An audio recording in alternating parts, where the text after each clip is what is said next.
I joked about his body being the reason I avoid intimacy. I tried to play it off. The words hung in the air like a toxic cloud. Even as they left my mouth, I knew I'd made a terrible mistake.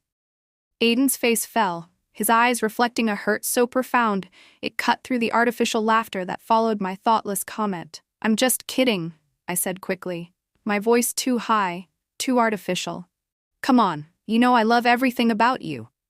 But my attempt to backpedal only made everything worse. The damage was done. 3 years together, and I had never seen that particular expression on Aiden's face. We met during my first year working at Pearson & Whitlock Advertising. He was the quiet, thoughtful graphic designer who always brought coffee for everyone on Monday mornings. I was the anxious copywriter trying desperately to prove I belonged in the cutthroat world of advertising. Our romance had blossomed slowly, built on shared lunches and late nights finishing campaigns. By the time we moved in together last year, I thought I knew everything about him: his childhood in small-town Michigan, his dream of one day opening his own design studio, the way he hummed while cooking, how he always left his socks and little balls next to the bed. What I didn't know, or rather, what I refused to acknowledge, was how my own insecurities would eventually poison what we had built. The night it happened started innocently enough. We were getting ready for bed after an exhausting week. The Keller account had been driving me insane, with the client changing direction every other day. I was stressed, sleep-deprived, and irritable.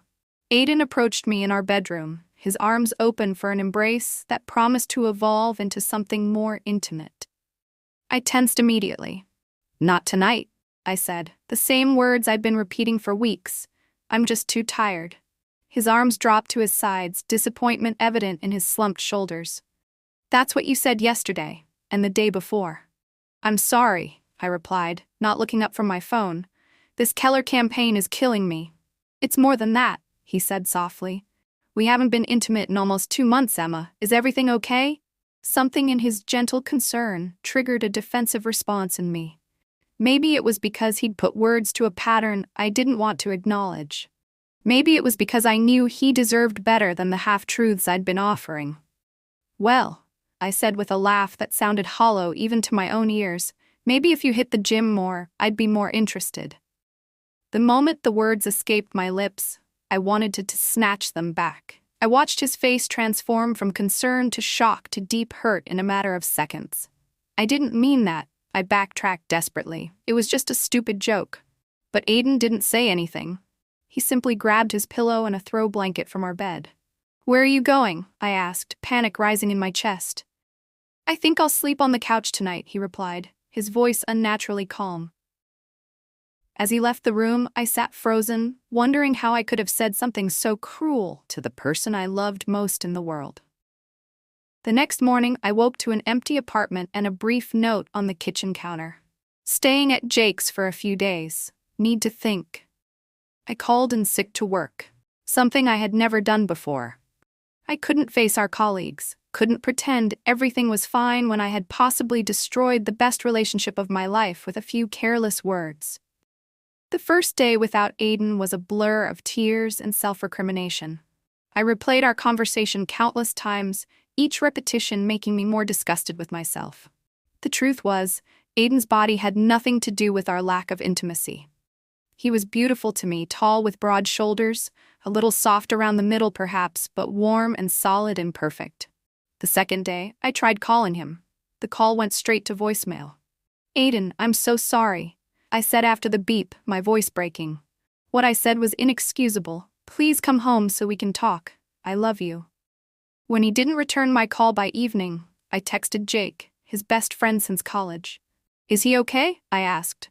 Jake's response was terse. "He's hurt. Give him time." On the third day, I finally forced myself to shower, to eat something more substantial than crackers, to face what I had done. Sitting at our kitchen table with a cup of tea growing cold in front of me, I confronted the real reason behind my avoidance of intimacy. It wasn't Aiden's body. It was mine. 6 months ago, I had discovered a small lump in my breast during a routine self-examination. The subsequent weeks were a whirlwind of doctor appointments, tests, and finally, a diagnosis. Stage 2 breast cancer.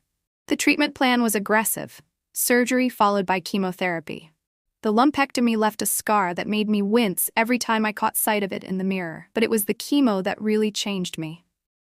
My hair thinned, my skin grew sallow, and I gained weight from the steroids they gave me to combat nausea. I had made the decision not to tell Aiden about my diagnosis until after the Keller campaign was finished. He had worked so hard on this project, and a promotion hung in the balance. I told myself I was protecting him, giving him space to succeed without the burden of worrying about me. But as the weeks turned into months, keeping my secret became more complicated. I scheduled treatments during my lunch breaks or claimed I was meeting clients when I had appointments. I wore scarves and hats, claiming a sudden interest in fashion. I avoided his touch, feared his discovery of my changed body. The truth was, I wasn't protecting Aiden. I was protecting myself. I couldn't bear the thought of seeing pity in his eyes, couldn't stand the idea of becoming someone he had to take care of rather than love as an equal. And somewhere in the twisted logic of my fear, I decided that pushing him away was easier than risking his rejection once he knew the truth. So when he questioned our lack of intimacy that night, all my fears and insecurities erupted in the cruelest way possible by attacking him instead of being honest about my own struggles. On the fourth day, I made a decision.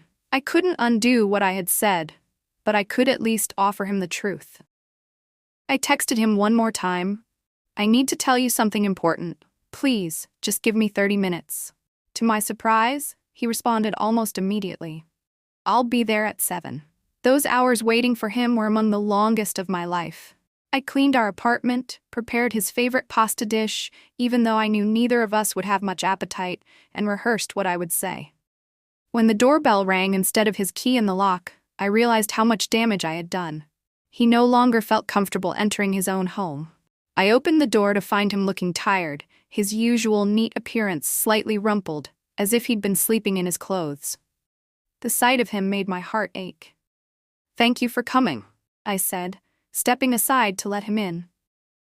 He nodded, his expression guarded as he entered and stood awkwardly in our living room, a stranger in his own home. "I made pasta," I offered weakly. "I'm not hungry," he replied. "You said you needed to tell me something." I gestured to the couch, and we both sat down, maintaining a careful distance between us. "What I said to you was unforgivable," I began. "And it wasn't true. Not any of it." He looked at me, his expression a mixture of hurt and confusion. "Then why say it? Do you know how that felt? To hear the person I love mock my body like that?" Tears filled my eyes. "I said it because I'm a coward," I whispered. "Because I was afraid to tell you the real reason I've been pulling away." And then finally, I told him everything. About finding the lump, about the diagnosis and treatment, about my fear of becoming a burden, about my shame over my changing body. As I spoke, I watched his expression transform from hurt to shock to a deep, profound sadness. 6 months, he said when I finished. "You've been going through this for 6 months, and you didn't tell me." His voice wasn't angry, which somehow made it worse. It was wounded, bewildered. "I thought I was protecting you," I said weakly. "Protecting me?" He stood up suddenly, pacing our small living room. "Emma, don't you understand? I love you. All of you. The idea that you've been suffering alone, that you thought I would see you differently because of cancer." His voice broke. "That's what hurts the most. Not your joke. The fact that you didn't trust me enough to stand by you." I was scared, I admitted, tears flowing freely now. Not just of the cancer, but of losing you. Of becoming someone you pitied instead of desired. He stopped pacing and knelt in front of me, taking my hands in his. "Listen to me," he said, his eyes intense. "Nothing, no scar, no hair loss, nothing could make me love you less. But being shut out, being lied to, that's what was destroying us." Part 5, The Long Road Back. That night was the beginning of a difficult journey back to each other.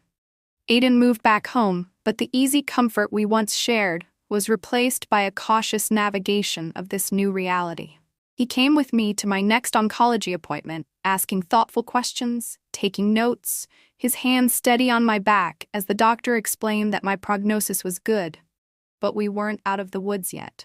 At home, he created a chart for my medications, researched foods that might help with my nausea, and joined support groups for partners of cancer patients. His dedication was unwavering, exactly as I had both hoped and feared. But intimacy remained a challenge. The first time I allowed him to see my scar, I couldn't look at his face, certain I would find disgust there. Instead, when I finally gathered the courage to meet his gaze, I saw only love and a determination that both humbled and frightened me.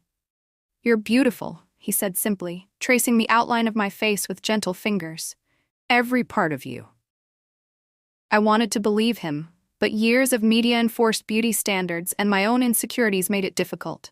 The weight gain, the thinning hair, the fatigue that seemed bone-deep. How could he still find me desirable? "I don't need you to believe me right now," he said one evening, seeming to read my thoughts. "Just don't push me away again." Slowly, painfully, we rebuilt what my silence and his hurt had damaged. We started small, holding hands during movies, sharing a bed again, brief kisses, good morning and good night.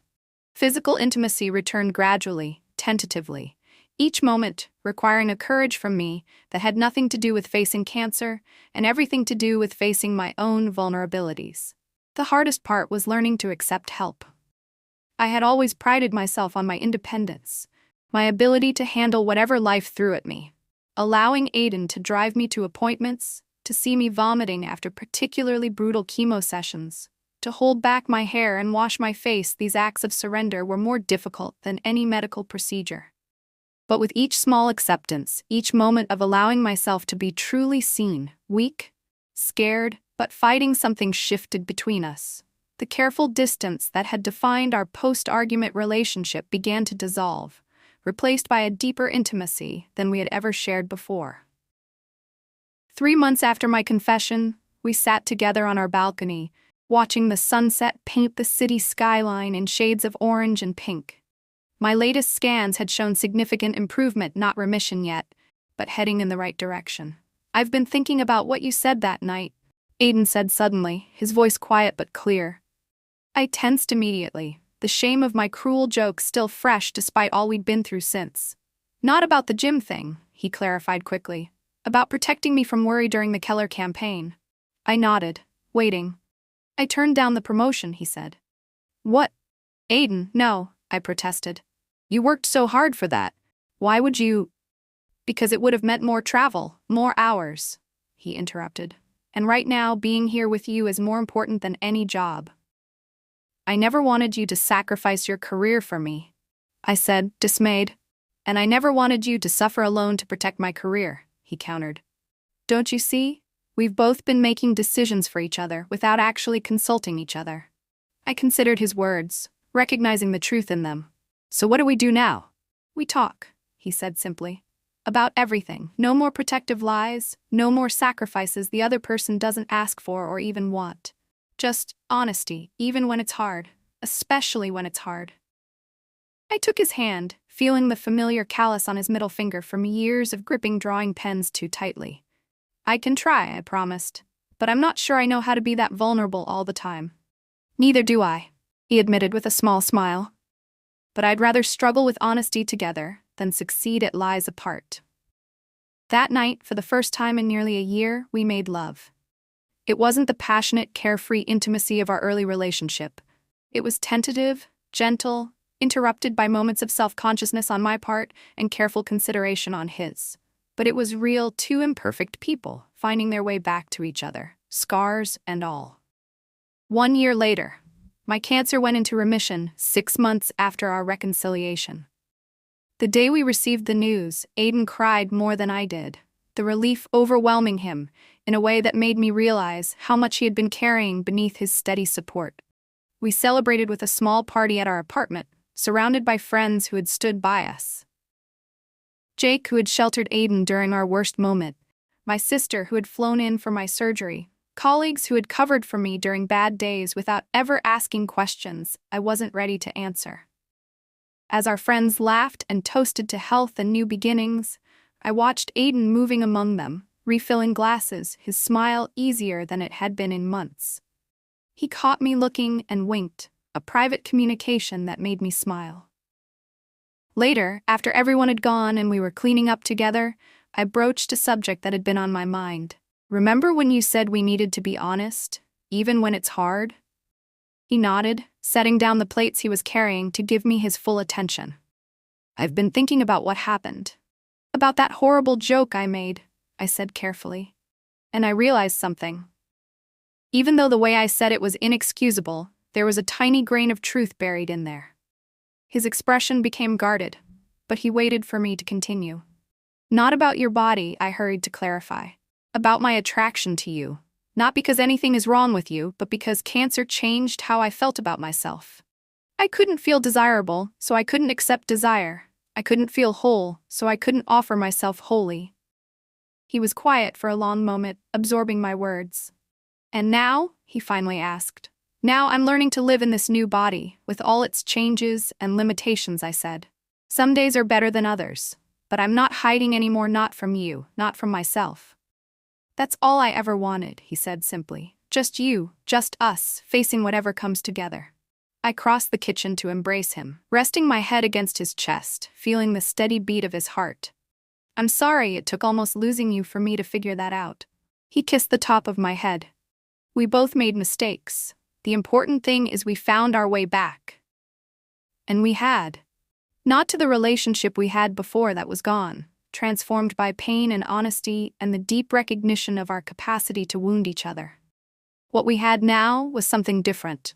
A love tempered by adversity, strengthened by vulnerability, and committed to the messy, imperfect truth of who we really were. 2 years to the day after my thoughtless joke, Aiden and I stood together on a beach at sunset. My hair had grown back, curlier than before. My body had changed again, settling into a new normal that I was still learning to accept. "I have something for you," Aiden said, reaching into his pocket.